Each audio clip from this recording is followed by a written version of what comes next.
As pastor of Calvary Community Church, like a father in a house,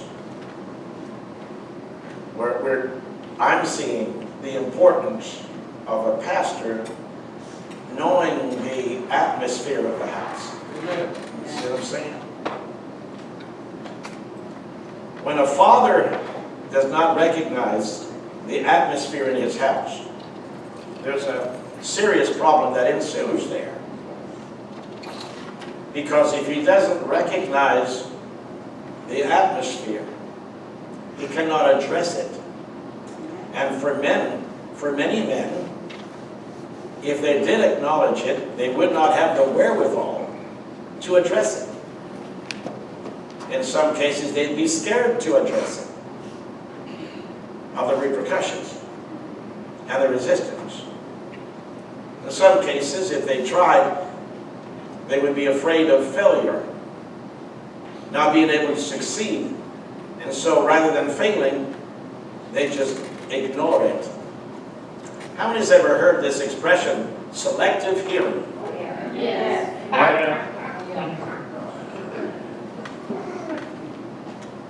Are we going to try again? Yep. Yeah, these actually work.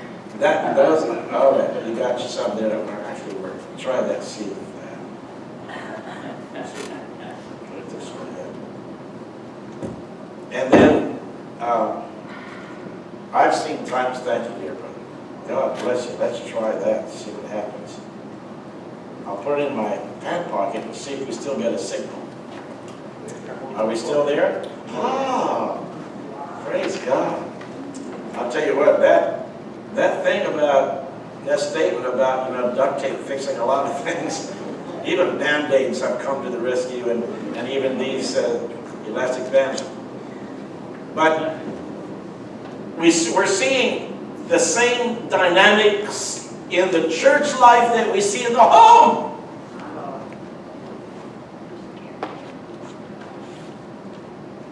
Husbands don't know how to respond to the dilemma that they face. Inside of them, there is a masculinity that wants to arise to the occasion and take the bull by the horns and set order where there is chaos. And yet there is a debilitating fear that squelches that. In the church, I'm seeing the same thing happen over and over and over again, where pastors have finally resigned, not the church necessarily, but resigned to accept chaos as it is. In psychology, this dates back about 50, 60 years. In psychology, there's a term that says the evil you know is better than the evil you don't know. So that you learn how to adjust yourself to the existing evil around you.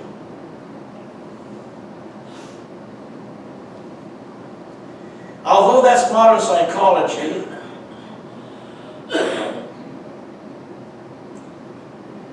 the evil you know is better than the evil you know. What that does is that it inhibits people from moving forward and trying to discover a new arena or a new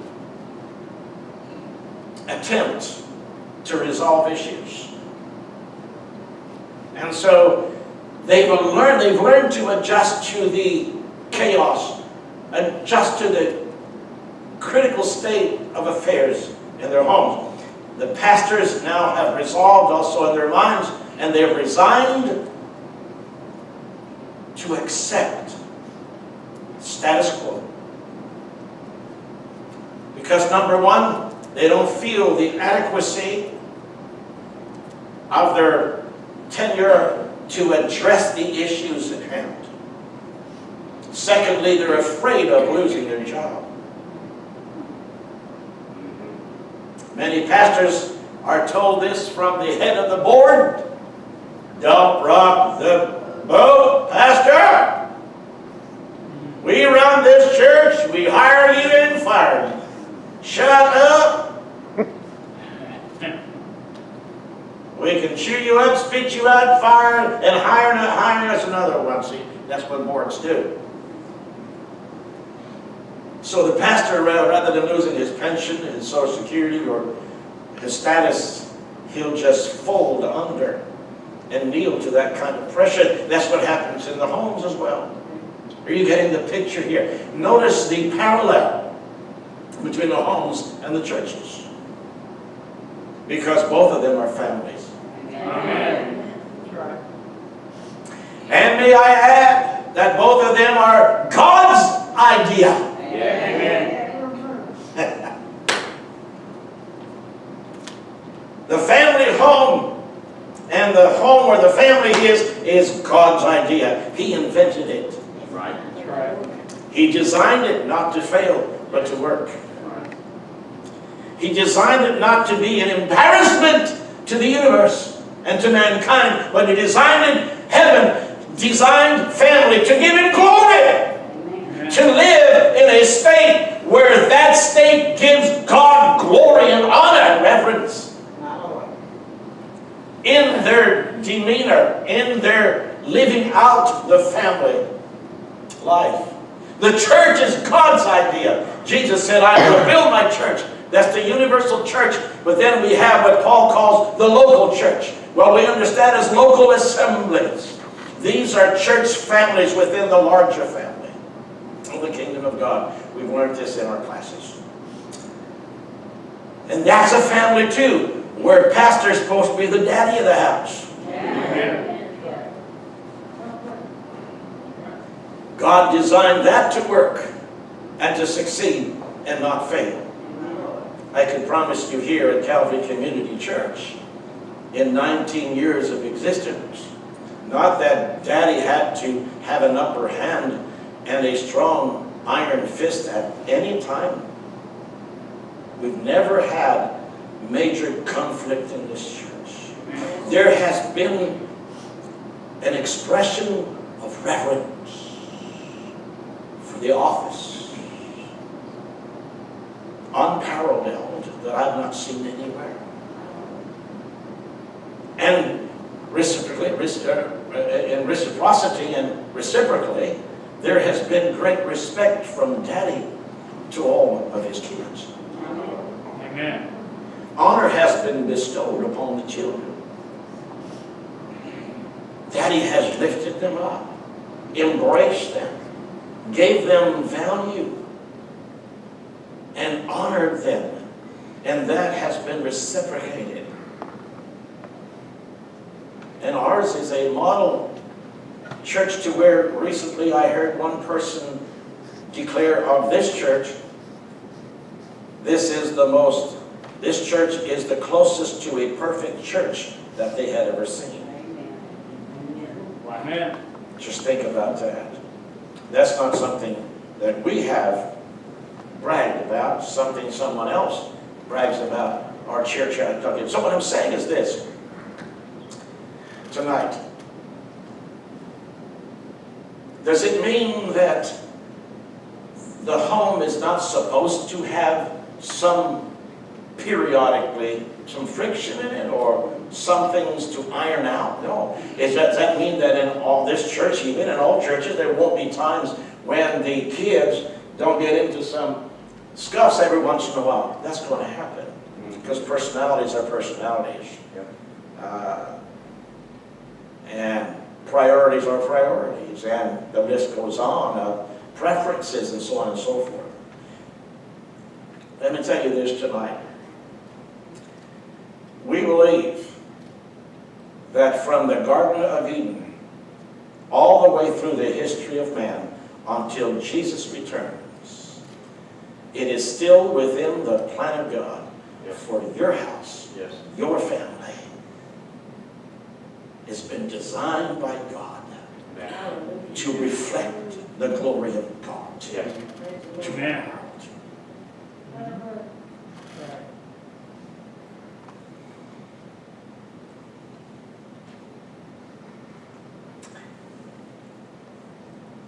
My mom and dad, well, my mother's family, in fact, I just had a family reunion with my mother's brother. There were 5 girls, and then there was 12 years between Aunt Florette and Uncle Sam. 12 years after the last girl. My mother was the 3rd girl. And Sam, the one that just turned 80 2 weeks ago, that's the baby of the family. He was the last one. And Sam had problems. He was 12 years old when his father passed away. And he became very aggressive. He couldn't handle the loss of his father. He was the only son.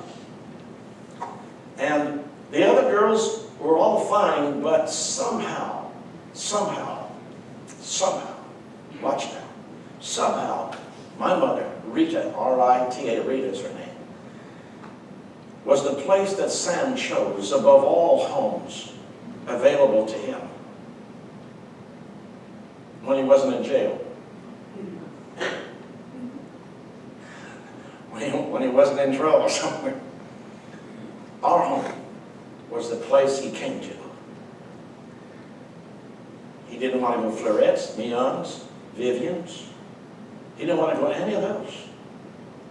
He wanted to come to the Belec home. Because emotionally, spiritually, and otherwise, it was rock solid. It represented for him a sense of stability that he could find nowhere else. I'm trying to draw you a picture tonight. Were the other ones believers? Yes. But not all of them married of like precious faith. And consequently, there were problems that Sam didn't want to get involved with. And Vivian married well. But he couldn't relate somehow. But somehow, at Peter and Rita Belec's home, he was able to come. And there was a healing element in that home. We didn't recognize it. We didn't know we lived there. Huh?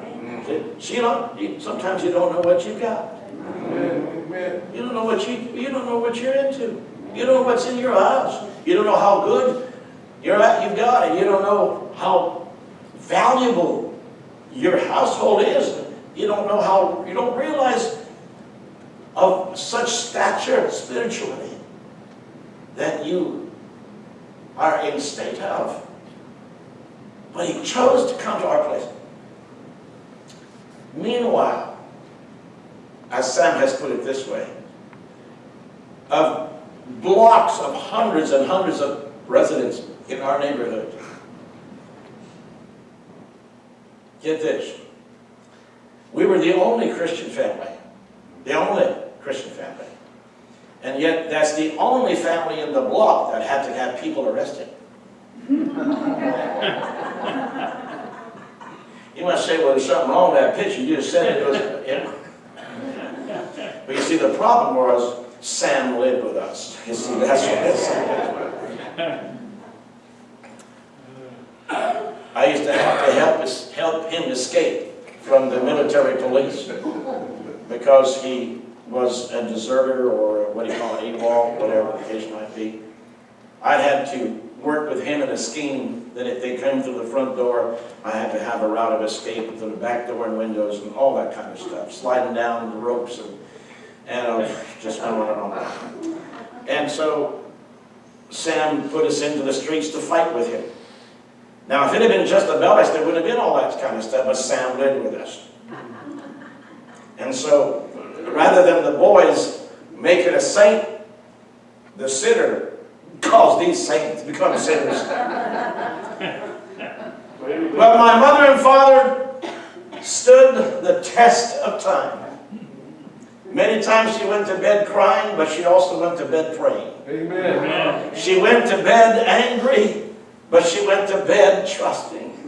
She went to bed hurting, and yet she believed in the healing, restorative work of Jesus Christ. Amen. Their soul were so anchored in their life of worship and service to the Lord that no matter where their brother or my mother's brother Sam was, that even him getting us 3 boys in trouble. I'm talking about serious trouble. We're talking about FBI level, military police level here. We're talking about being arrested, a whole bunch of stuff, okay? In spite of all of that, watch now. Sam became a pastor and became a key figure in the sovereign move of God throughout the entire French province of Quebec. Amen. Praise God. His ministry touched the French West Africa and French Europe. His son, Mark, saw him just 2 weeks ago. He's the president of the Bible college that Sam began. They have an average of 300 to 350 students every year. And they're supporting pastors around the world. Meanwhile, Mom's 3 boys, 2 of them have been a full-time minister for over 50 years. And the third one has been a servant of God in his churches as elder, assistant pastor, deacon, and so on and so forth all his life. The 3 daughters that she's had are all walking with God. And the last daughter that she had, which was the worst case, I'll take Sam over my youngest sister. I'll take Sam because you don't know how many times I want to erase her name off the books of anywhere.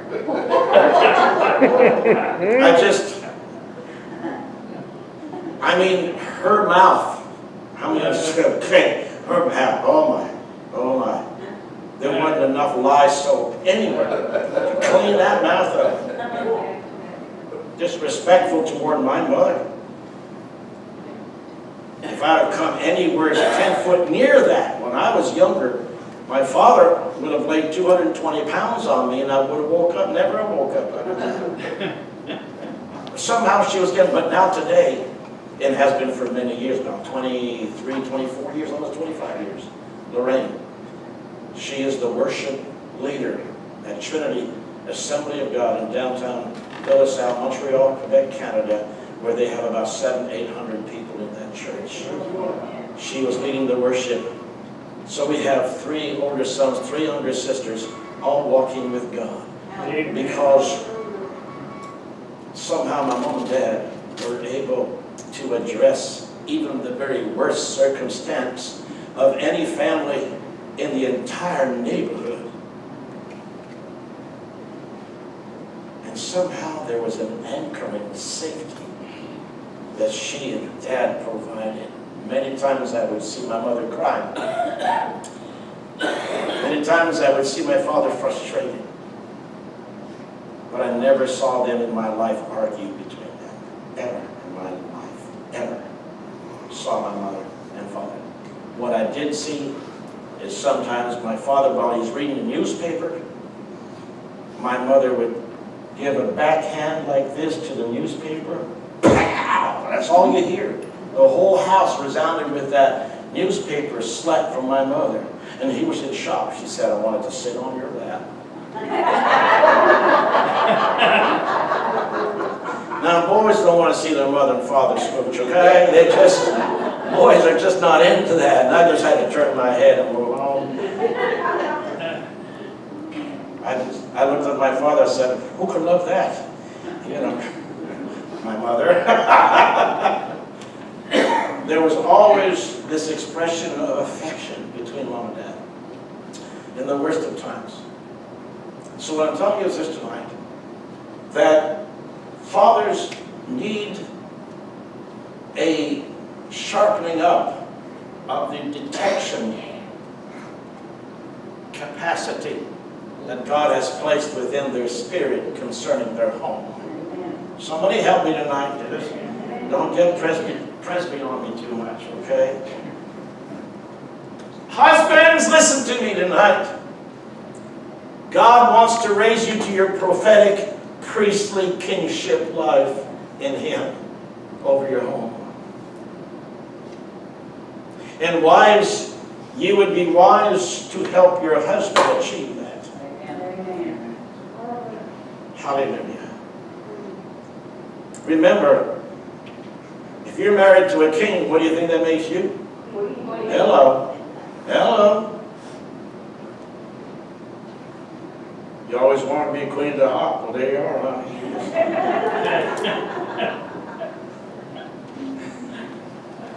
But now listen. I want God to help the husbands and fathers of our church. How many of you women here will pray with us that God makes your husbands, if you have one, the best husband this side of heaven? Would you believe God? Would you believe God? You got to do that. God will make your husband or your prospective husband higher.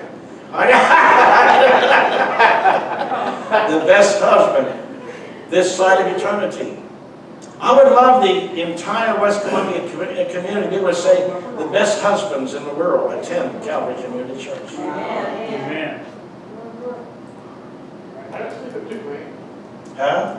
I just sleep at 2, man. I saw 3. Something about 2?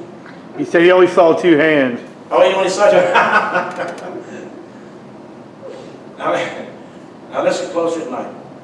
I am praying for that. I am praying that each of you, and those of you who have prospective husbands, that you would have on your mind the quest before you and the challenge before you to raise your husband or your prospective husband to that place of honor that God has so designed for him.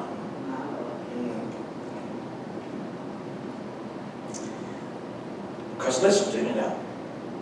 Listen very, very close to me. Listen very, very close to me. Oh, you got to hear this. Are you listening? I believe you are.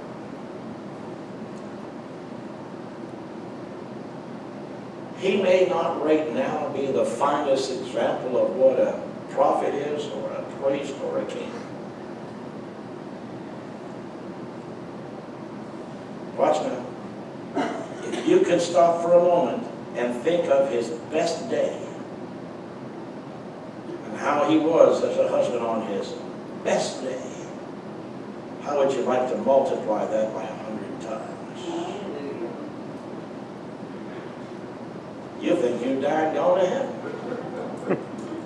If you think your husband's good now, just wait until you help him attain that goal and reach that level of his God-given call and ministry in the home. What a different community we would have in America if husbands and fathers would rise to that. And what kind of a church community, Brother Gary Whitney, here's another one. Praise God. What kind of a church community would we have if all the pastors would get to that place, understanding that their call is not of man. It is a divinely ordained call of God. Jesus said, "You've not chosen me, I have chosen you." These pastors need to remember who hired them. Not the church, not the board. God hired them. He chose them and placed them in that place called pastoring, shepherding the heart of a father. Amen. Paul said to the Corinthians, "You have 10,000 teachers, but you have no fathers among you." I'd rather have one father to 10,000 teachers. You know why? Because every teacher thinks they're right and the other 900 or 9,999 are wrong, and every one of them feels that way about the other 9,999. You get the idea? Teachers, are you getting that? Is this good? Yeah, we're going to get another voice. When I do that, that's my amen or hallelujah, okay? And I touch his soul every time I do that.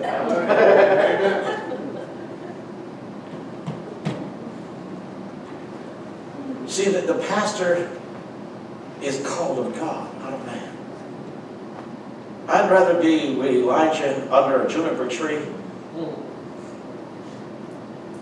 sobbing away,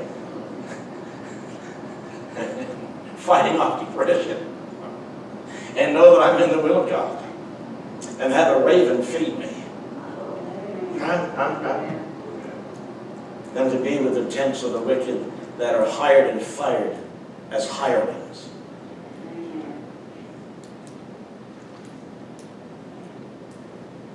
And as congregants in all of these churches, you need to raise your standards.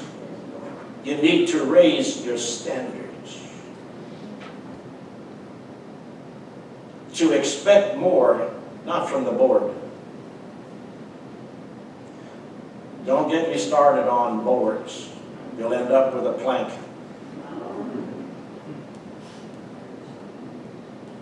We need pastors to rise to their level of God-given responsibilities. That they answer to God. Because if they don't answer to God in their conscience, Fanny, here and now, they're going to answer to God then and there. That I gave you responsibility and I gave you the charge of my sheep. And this is how you handle it. You were scared to lose your job? They didn't hire you. I hired you. You worked for me, not for them.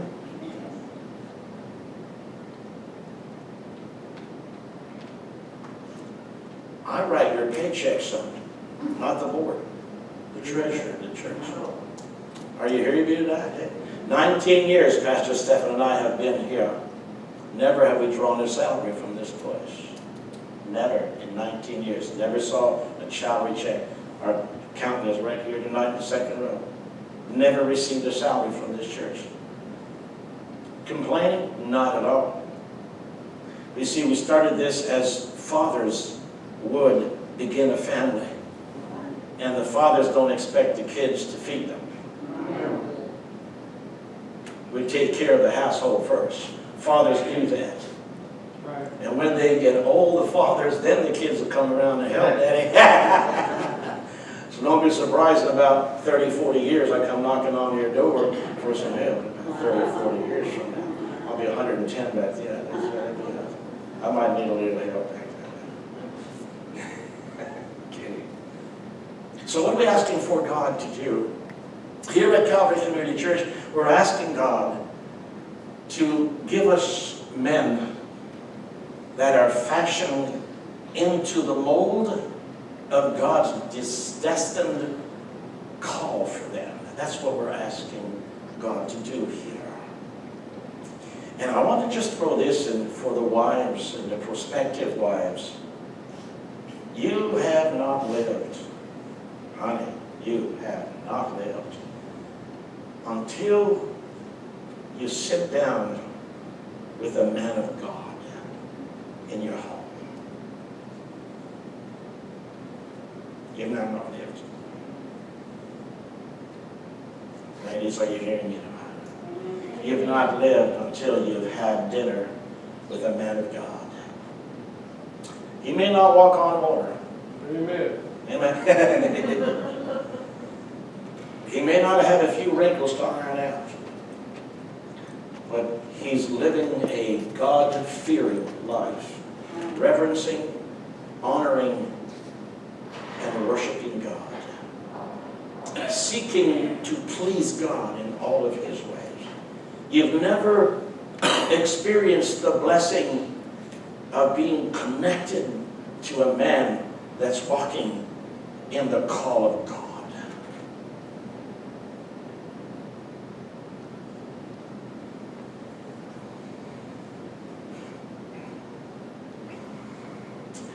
And I would like to say tonight, I'd like for you to think of the prospect of that. Think, anticipate, and look toward and expect that prospective possibility of living with a man of God. Wow. So that when he opens his mouth, 1 Peter chapter 4, verse 11, I think it is, let me just check and see. I want to make sure I know. I guess I didn't get to sit on my seat here.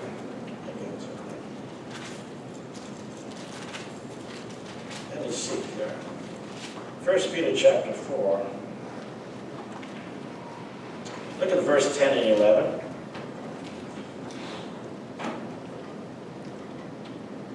As each one has received a gift, minister to one another as good stewards of the manifold grace of God. Now, that particular, hold on, go back again. Thank you, sweetheart. As each one has received a gift, By the way, I was supposed to be in Psalm 72 tonight. Close. Not even close. I ended up at the other end of the Bible, but I was supposed to be, I had it over here open to Psalm 72. But do you understand tonight, ladies, that each one has received a gift? You have received a gift. Your gift from God is a helpmate to the man of God.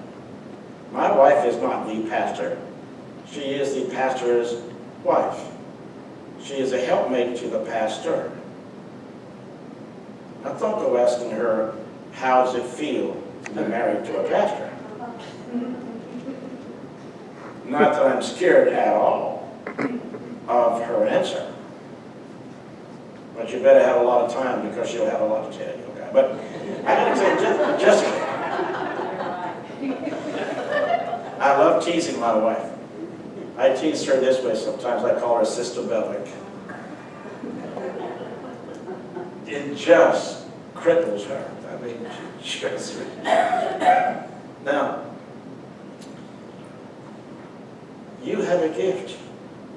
As your husband has a gift, his calling. Right? Each one has received a gift. Minister it to one another. Your gift. Oh, let me tell you. If it wasn't for the women, not just females, but the women of God. All right? As men of God, we have women of God, godly women, God-fearing women. Had it not been for them, probably 98% of the churches across America would fold right now. That's right. Because the men were able, okay? they became spiritual derelicts. And they have not assumed their rightful position, doing the right thing before God, being the man of God that they need to be. But you have received a gift. You are gifted of God. If you know Christ as your personal Savior, I'm sorry, your salvation came with a gift. Amen. And manifold gifts, as a matter of fact. And yours is to seek how to best serve one another with your respective gifts. Your husband's been gifted to be the priest of the house, the prophet and the king of the house. Yours, you're the queen of the hop, honey. Raise your head high. You get to sit on the king's lap. Wow. My wife has cats on her lap. That's a little different. I try to sit there. I'm not hairy enough. I don't purr like you. Understand tonight that the higher you help the man achieve his God-given call, the higher it raises you.